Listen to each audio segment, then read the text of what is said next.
Hi welcome to my channel. So ఈరోజు recipe వచ్చేసి బోటి గోంగూర కూర చాలా బాగుంటుంది. దీని రెసిపీ సీక్రెట్ వచ్చేసి నేను చెప్తానప్ప. సో ఒక 150 రూపీస్ తెచ్చుకున్నాను. వాళ్ళు క్లీన్ చేసి ఇచ్చేస్తారు. మనం తెచ్చుకొని ఒకసారి 2-3 సార్లు కడిగేసుకొని ఉడకబెట్టుకోవాలన్నమాట ఒక గిన్నెలో. సో ఆ లోపు గోంగూర, ఆనియన్స్, పసుపు, ఉప్పు, గరం మసాలా, ఆయిల్, అల్లం వెల్లుల్లి పేస్ట్, అల్లం వెల్లుల్లి కాదు అల్లం పేస్ట్ అది కూడా పక్కన పెట్టేసుకోండి. ఎందుకంటే అల్లం వెల్లుల్లి వచ్చేసి పావు కిలో 150 రూపీస్ అంట. దాంట్లో కూడా చిన్నది అయితే 100, పెద్దది అయితే ఏమో 120 రూపీస్ అంట. సో అది తెచ్చే బదులు ఒక 50 రూపాయలు అల్లం తెచ్చుకొని ముద్ద చేసుకుంటే అయిపోతుంది అనుకున్నా. సో ఇదైతే ఆయిల్ వేసి 3 స్పూన్లు వేసైతే ఆయిల్ 3-4 వేసినా పర్లేదు అనమాట. ఆయిల్ ఎక్కువ ఉంటే కర్రీ కూడా అంత బాగుంటుంది. ఆలోపు అల్లం ముద్ద మంచిగా వేసేసి అప్పుడే ఫ్రెష్గా దంచుకునే అల్లం పేస్ట్ అనమాట ఇది. సో అది ఆ ముద్ద వేసేసి మంచిగా దానిలోపు బోటి అయితే ఉడకబెట్టింది కూడా అయిపోయింది. అవి కూడా వేసేసి ఒక 5 మినిట్స్ అలా వదిలేయండి. 5 మినిట్స్ కాదు, ఒక 2 మినిట్స్ అలా వదిలేసేయండి. వదిలేసిన తర్వాతనే మనం ఏం చేయాలంటే ఉప్పు, పసుపు అన్నీ దగ్గర పెట్టుకోండి. సో ఒక్కొక్కటి వేసుకోవాలి కదా స్పూన్ పెట్టుకొని. సో ఈలోపు పసుపు 1 స్పూన్, సాల్ట్ టేస్ట్ తగ్గట్టు వేసుకోండి.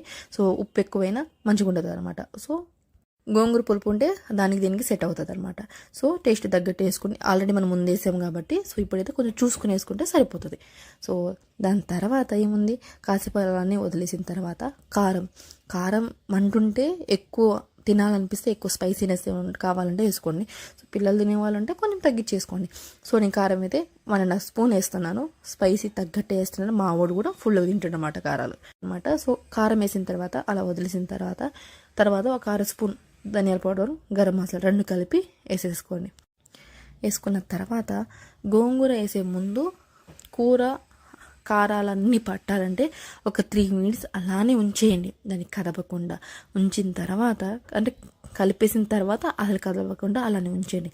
ఆలోపు మన గోంగూర సన్నగా తరిగేసుకున్నాం కదా, అది కూడా కడిగేసి వేసేయండి. అది కూడా గోంగూర వేసిన తర్వాత చిన్నగా కట్ చేసుకుంటే ఏంటంటే త్వరగా మగ్గుతుంది. అసలే త్వరగా మగ్గుతుంది అనుకోండి, కాకపోతే ఇంకొంచెం త్వరగా మగ్గుతుంది. పెద్దగా కాకుండా మంచిగా అందంగా కానొస్తుంది అనమాట. మంచిగా గానొస్తుంది. సో దానికి ముందు like, share and subscribe my channel. So మంచి వీడియోస్ పోస్ట్ చేస్తాను. సో ఈ కర్రీ మీకు నచ్చింది అనుకుంటున్నాను. సో గోంగూర వేసిన తర్వాత అలా వదిలేసి లాస్ట్లో ఒకసారి చూడండి ఎంత బాగుంటుంది. ఉప్పు కారాన్ని సరిపడ్డాయని ఒకసారి చూసుకొని ఇంకొక ఏమైనా తగ్గితే వేసేసుకుని తర్వాత అసలు అవసరం లేదు. నేను చెప్పిన మెజర్మెంట్ అయితే సూపర్ ఉంటుంది. రెసిపీ వచ్చేసి ఒక్కసారి ట్రై చేసి చూడండి. బకారా రైస్ మీద ఇంకా బాగుంటుంది. సో మర్చిపోకుండా సబ్స్క్రైబ్ అండ్ బెల్ ఐకాన్ కూడా క్లిక్ చేసేయండి.